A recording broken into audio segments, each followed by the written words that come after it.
Ministries.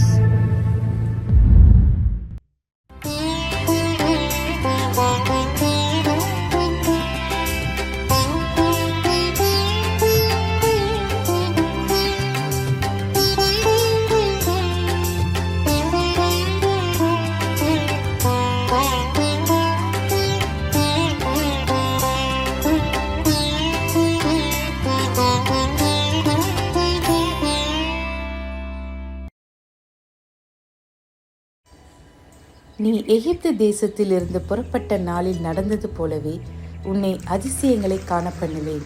Micah 7:15. According to the days of thy coming out of the land of Egypt, will I shew unto him marvelous things. Micah 7:15. ஆண்டவரும் இரட்சகருமாகிய இயேசு கிறிஸ்துவின் நாமத்தினாலே God கூசிஸ் மினிஸ்ட்ரீஸின் YouTube channel வாயிலாக உங்களை சந்திப்பதில் பெரும் மகிழ்ச்சி அடைகிறேன். இந்த புதிய நாளிலே தேவனாகிய கர்த்தர் நம்மை நினைத்து ஆசீர்வதிக்க விரும்புகிறார். கடந்த நாட்களிலெல்லாம் நம்மை பாதுகாத்து இந்த நாளுக்குள் பிரவேசிக்க நமக்கு இரக்கம் பாராட்டியிருக்கிற தேவாதி தேவனுக்கு ஸ்தோத்திரம் உண்டாவதாக. அவருடைய இரக்கங்களும் அவருடைய தயவும் அவருடைய கிருபையும் நம்மை ஒவ்வொரு நாளும் பின்தொடர்ந்து கொண்டிருக்கிறதினாலே தொடர்ந்து நாம் கர்த்தருக்கு நன்றியுள்ளவர்களாய் இருப்போம். கர்த்தர் நமக்கு சொன்னவைகளையெல்லாம் நிச்சயம் நமக்கு செய்யத்தான் போகிறார். தேவன் செய்ய போகிற அதிசயமான காரியங்களை எதிர்நோக்கி காத்திருப்போம். நம்முடைய நம்பிக்கையிலே விசுவாசத்திலே உறுதியாய் நாம் தரித்திருப்போம். தேவனாகிய கர்த்தர் ஒவ்வொரு நாளும் நம்மோடு பேசும்படியாய் கொடுக்கிற ஒவ்வொரு வார்த்தைகளையும் பற்றி கொள்வோம். ஏனெனில் கர்த்தருடைய ஒவ்வொரு வார்த்தையிலும் ஜீவன் உண்டு. அந்த ஜீவனுள்ள வார்த்தைகளை நம்பி காத்திருப்போம். தேவனாகிய கர்த்தர் பெரிய காரியங்களை செய்வாராக. ஆமென்.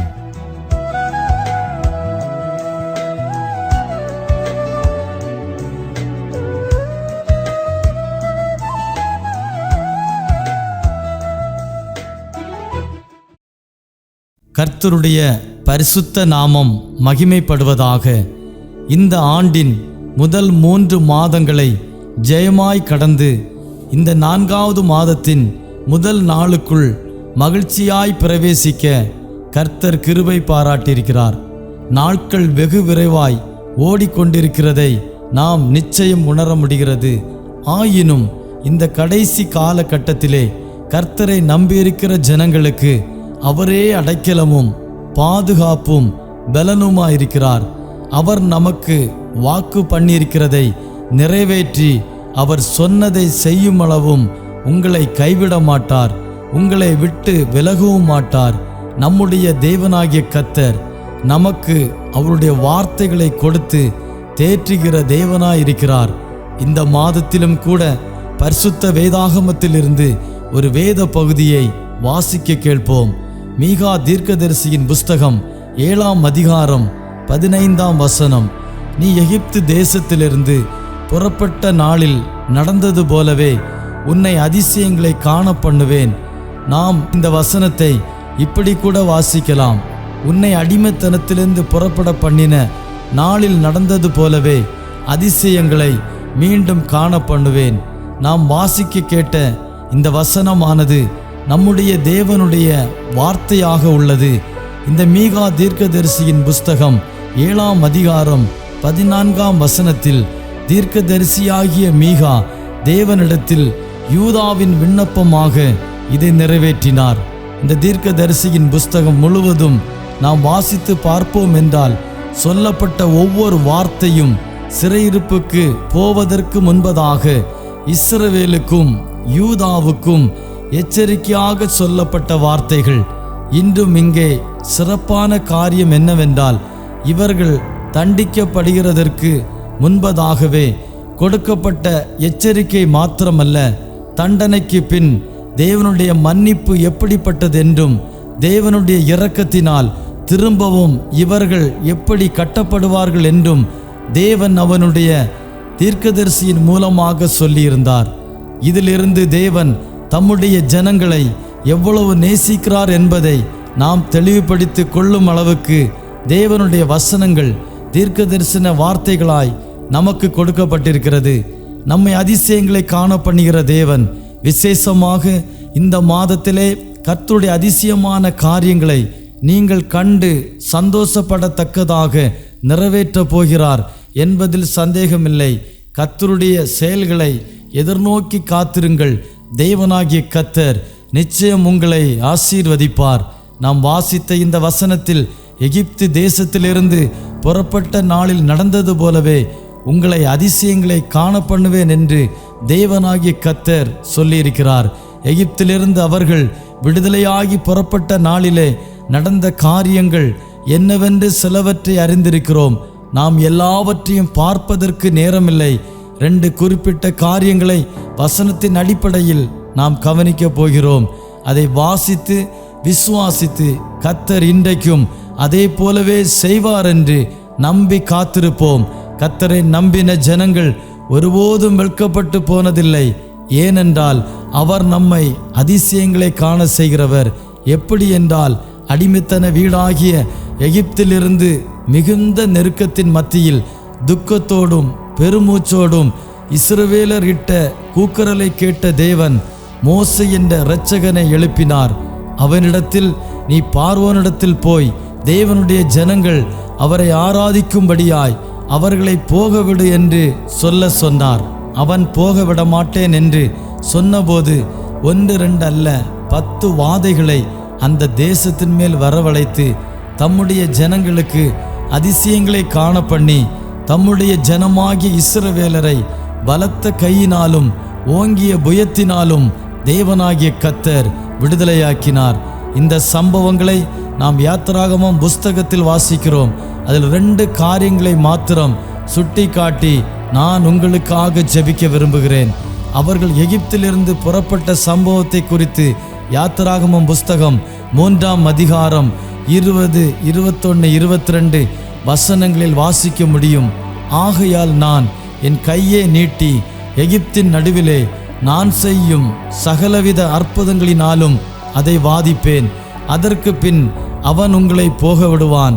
அப்பொழுது இந்த ஜனங்களுக்கு எகிப்தியரின் கண்களில் தயவு கிடைக்க பண்ணுவேன். நீங்கள் போகும்போது வெறுமையாய் போவதில்லை.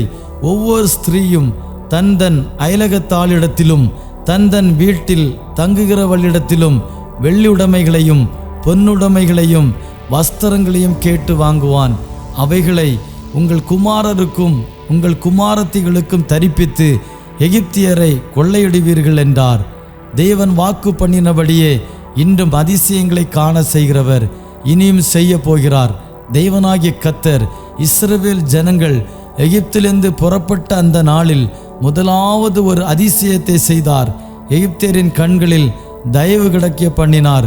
அதுவரை எரிச்சலாய் பார்த்த எகிப்தியர், அதுவரைக்கும் இஸ்ரவேலரை அடிமைகளாக துன்புறுத்தின எகிப்தியர், அதுவரைக்கும் அவர்களை காணும்போது எரிச்சலடைந்து அடித்து துன்புறுத்தி வேலை வாங்கி அடிமைத்தனத்திலேயும் கொடுமையான அடிமைத்தனத்தை அனுபவிக்க செய்தார்கள். அப்படிப்பட்ட சூழ்நிலைகளிலே தேவனாகிய கர்த்தர் எகிப்தியரின் கண்களிலே தயவு கிடைக்க பண்ணினார். இது தேவனால் மாத்திரம்தான் செய்ய முடியும். அன்று துன்புறுத்தின எகிப்தியருடைய கண்களிலே தயவு கிடைக்க பண்ணுகிறார். இன்றும் தேவனாகிய கர்த்தர் நமக்கு அதிசயங்களை செய்ய உண்மையுள்ளவராயிருக்கிறார் என்பதை உணர்ந்து நீங்கள் விசுவாசியுங்கள். உங்கள் மேல் எரிச்சலாய் இருக்கிறவர்கள், உங்கள் மீது வன்கண்ணாய் பொறாமையாய் இருக்கிறவர்கள் எல்லாருடைய கண்களிலும் தேவன் தயவு கிடைக்க பண்ணுகிறவர். அவர்களை உங்கள் பட்சத்தில் வரும்படி செய்வார். இந்த மாதத்திலே மறுபடியும் நீங்கள் விசுவாசியுங்கள். தேவனாகிய கர்த்தர் இந்த மாதத்திலே அதிசயங்களை செய்வார். வேற எந்த மனுஷனாலும் செய்ய முடியாது. தேவனாகிய கர்த்தர் அப்படியே செய்ய போகிறார். 2வதாக, எகிப்தியரை இஸ்ரவேல் ஜனங்கள் கொள்ளையிடுவார்கள் என்று தேவனாகிய கர்த்தர் வாக்கு பண்ணுகிறார். இதுவரை இவர்கள்தான் கொள்ளை போனார்கள். இவர்களிடம் இருந்த பலன் உள்பட எல்லாவற்றையும் எகிப்தியர் கொள்ளையிட்டு வெறுமையாக்கி இவர்களை அடிமைப்படுத்தி இருந்தார்கள். அந்த சூழ்நிலைகளில் தேவனாகிய கர்த்தர் தமது ஜனங்களுக்கு சொல்லுகிறார், நீங்கள் எகிப்தியரை கொள்ளையிடுவீர்கள். தேவனாகிய கர்த்தர் அப்படிப்பட்ட அதிசயங்களை செய்வார். அதுவரைக்கும் அவர்கள் கரங்களிலிருந்து ஒன்றும் பெற முடியாத சூழ்நிலை இருந்தது. இப்பொழுதோ தேவனாகிய கர்த்தர் அடையாளமாக, அற்புதமாக, அதிசயமாக இவைகளை தம்முடைய ஜனத்திற்கு சொல்லுகிறார். நீங்கள் எங்கு கொள்ளையானீர்களோ அங்கேயே நீங்கள் கொள்ளையிடுவீர்கள். இந்த மாதத்திலும் கூட இந்த வார்த்தைகளை ஆதாரமாக வைத்து சொல்லுகிறேன். இதுவரை மாறுதல் இல்லாமல் அசைவற்று இருந்த சூழ்நிலைகள் எல்லாம் இயேசு கிறிஸ்துவின் நாமத்தினாலே கர்த்தருடைய வார்த்தையை விசுவாசிக்கிற உங்களுக்கு, அதாவது உங்களை அதிசயங்களை காண பண்ணுவேன் என்று சொன்ன தேவனுடைய வார்த்தைகளை விசுவாசித்து நம்பி இருக்கிற உங்களுக்கு மாற்றமடைய போகிறது. இந்த மாதத்திலே தேவனாகிய கர்த்தர் உங்களை அதிசயமாய் மாற்றப் போகிறார். இதுவரைக்கும் மாறாத சூழ்நிலைகளை தேவனாகிய கர்த்தர் மாற்றப் போகிறார். இந்த நெருக்கடி என்று மாறுமோ, இந்த வியாதி என்று மாறுமோ, இந்த நிந்தனைகள் என்று மாறுமோ என்று கூனி குறுகி கொண்டிருக்கிற தேவ பிள்ளைகளே, நம்முடைய தேவன் நம்மை அதிசயங்களை காண பண்ணுகிறவர். நமக்கு விரோதமாய், நமக்கு எதிராய் கிரியை செய்தவைகளை எல்லாம் நமக்கு சாதகமாக மாற்றப் போகிறார். இதுவரைக்கும் நீங்கள் கொள்ளையிடப்பட்டதைப் போல உணர்கிறீர்களா? கலங்க வேண்டாம். நீங்கள் உங்கள் வாழ்க்கையில் ஒரு பெரிய மாறுதலை எதிர்கொள்ளும் நேரம் வந்துவிட்டது. கர்த்தருக்குள் மகிழ்ந்து களி கூறுங்கள், சந்தோஷமா இருங்கள். கர்த்தர் சொன்ன வார்த்தைகளை ஒன்றும் மாறப்போவதில்லை.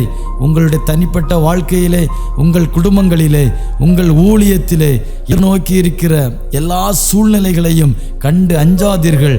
உங்களுடைய உபத்திரவங்களிலே பொறுமையாயிருங்கள். தேவனாகிய கர்த்தர் உங்களில் ராஜரிகம் பண்ணுகிறார் என்பதை மறக்க வேண்டாம். ராஜரிகம் பண்ணுகிற தேவன் சொல்லுகிறார், நான் உங்களை அதிசயங்களை காண செய்வேன். இந்த மாதம் நாம் அதிசயங்களை சுதந்தரிக்கிற மாதம். அதை நான் விசுவாசித்து சொல்லுகிறேன். நீங்களும் தேவனுடைய நாமத்தை மகிமைப்படுத்த அன்பாய் கேட்டுக்கொள்கிறேன். கர்த்தர் நமக்கு செய்ய போகிறவைகள் அதிசயமானவைகள். இந்த 4வது மாதத்திலே தேவனாகிய கர்த்தர் அதிசயமான காரியங்களை நமக்காக செய்ய போகிறார். விசுவாசியுங்கள், எதிர்நோக்கி காத்திருங்கள். கர்த்தருடைய நாமம் மகிமைப்படட்டும். தேவனாகிய கர்த்தர் தாமே இந்த வார்த்தையின் மூலம் உங்களையும் உங்கள் குடும்பங்களையும் ஆசீர்வதிப்பாராக. ஆமேன். நாம் ஜெபிக்கலாம். அன்பின் பரலோக பிதாவே, உமக்கு கோடான கோடி ஸ்தோத்திரம். இந்த 4வது மாதத்திலே உம்முடைய கரத்தை நோக்கி காத்திருக்கிறோம். நீர் எங்களுடைய முற்பிதாக்களுக்கு வாக்கு பண்ணின அந்த வார்த்தைகளை நாங்கள் ஏற்றுக்கொண்டு விசுவாசத்தோடு ஜெபிக்கிறோம். உங்களை அதிசயங்களை காண பண்ணுவேன் என்று அன்று இஸ்ரவேலுக்கு சொன்ன தேவனாகிய நீர் இன்று எங்களையும் உம்முடைய அதிசயங்களை காண செய்வீராக. உம்முடைய அநாதி தீர்மானத்தின்படி எங்களுக்காக நீர் வைத்திருக்கிற உம்முடைய வாக்கு தத்தத்திற்காக ஸ்தோத்திரம். யாரெல்லாம் விசுவாசிக்கிறீர்களோ அவர்களை எல்லாம் உம்முடைய வாக்கு தத்தத்தை இந்த மாதத்தில் தானே சுதந்திரிக்கும்படி, அனுபவிக்கும்படி இவை எல்லாவற்றிற்கும் உதவி செய்வீராக. எதிரான கிரியைகள், கசப்பான அனுபவங்கள், மாறுதல் எல்லா சூழ்நிலைகள் எல்லாவற்றையும் மாற்றும்படி உம்முடைய வார்த்தையை அனுப்பியிருக்கிறீர். அந்த வார்த்தைகளை பெற்றுக்கொண்டு தங்களுக்கென்று விசுவாசிக்கிற ஒவ்வொருவருக்கும், ஒவ்வொரு குடும்பங்களிலும் தேவனாகிய கர்த்தர் அப்படியே அதிசயங்களை செய்வீராக. இந்த அதிசயங்களை கண்டு பூரித்து உமது நாமத்தை மகிமைப்படுத்த எங்களை நாங்கள் ஒப்பு கொடுக்கிறோம். எங்கள் ஊழியங்களை ஆசீர்வதித்து அதிசயங்களை நடப்பிப்பீராக. இந்த நாளில் தெய்வ செய்தியை கேட்டுக்கொண்டிருக்கிற ஒவ்வொரு பிள்ளைகளுக்கும் சமாதானத்தையும் சந்தோஷத்தையும் கொடுப்பீராக. தாழ்த்தி ஒப்பு கொடுக்கிறோம். இயேசு கிறிஸ்துவின் நாமத்தில் ஜெபிக்கிறோம். ஜெபங்கேளும் எங்கள் ஜீவனுள்ள நல்ல பிதாவே, ஆமேன். கர்த்தர் தாமே நம்மையும் நம் குடும்பங்களையும் ஊழியங்களையும் ஆசீர்வதிப்பாராக. இந்த மாதத்திலே தேவனாகிய கர்த்தர் இந்த வார்த்தையின் மூலம் அதிசயங்களை காண பண்ணி நிச்சயம் இந்த மாதத்தில் ஜெயம் பெற்று வெற்றி சிறக்க பண்ணுவாராக. ஆமேன். தாய் போல தேற்றி, தந்தை போல ஆற்றி, தோள் மீது சுமந்திடும் என் ஏசையா. தாய் போல தேற்றி தந்தை போல ஆற்றி தோள் மீது சுமந்திடும் என் ஏசையா. உம்மை போல புரிந்து கொள்ள யாரும் இல்லையே, உம்மை போல அரவணைக்க யாரும் இல்லையே, உம்மை போல புரிந்து கொள்ள யாரும் இல்லையே, உம்மை போல அரவணைக்க யாரும் இல்லையே. நீர் போதும் என் வாழ்விலே ஏசையா, நீர் போதும் என் வாழ்விலே, நீர் போதும் என் வாழ்விலே ஏசையா, நீர் போதும் என் வாழ்விலே. தாய் போல தேற்றி தந்தை போல ஆற்றி தோள் மீது சுமந்திடும் என் ஏசையா.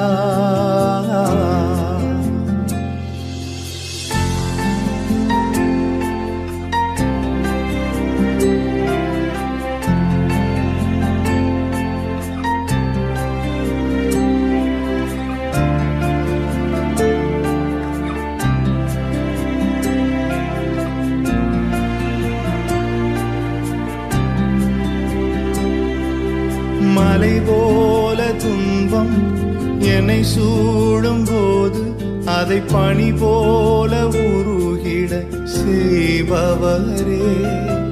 மலை போல துன்பம் என்னை சூடும் போது அதை பனி போல உருகிட செய்பவரே. கண்மணி போல் என்னை காப்பவரே, உள்ளங்கையில் பொறிந்தென்னை நினைப்பவரே. கண்மணி போல் என்னை காப்பவரே, உள்ளங்கையில் பொறிந்தென்னை நினைப்பவரே. நீர் போதும் என் வாழ்விலே ஏசையா, நீர் போதும் என் வாழ்விலே, நீர் போதும் என் வாழ்விலே ஏசையா, நீர் போதும் என் வாழ்விலே. தாய் போல தேற்றி தந்தை போல ஆற்றி தோள் மீது சுமந்திடும் என் ஏசையா.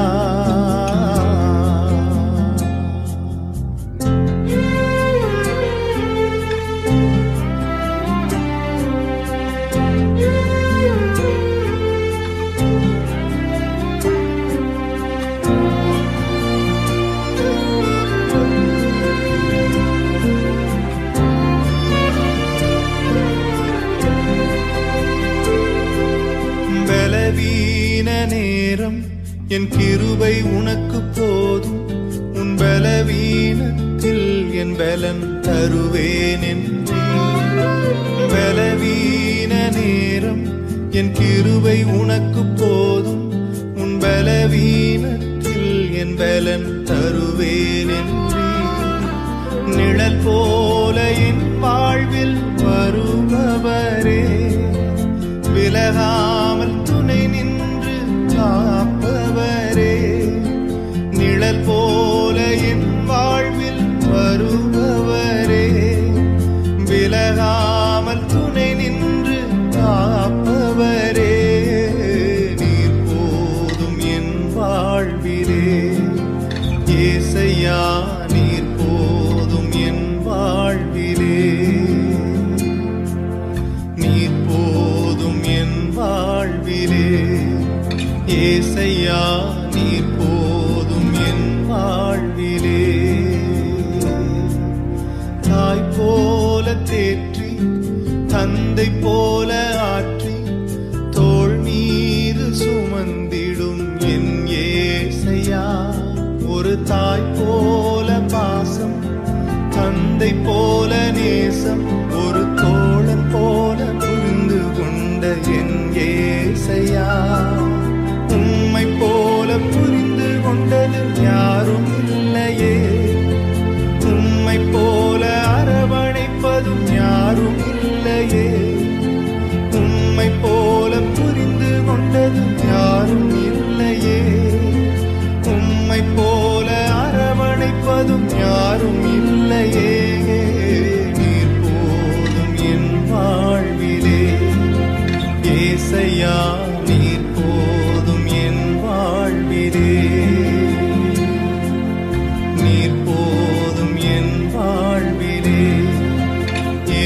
துணையா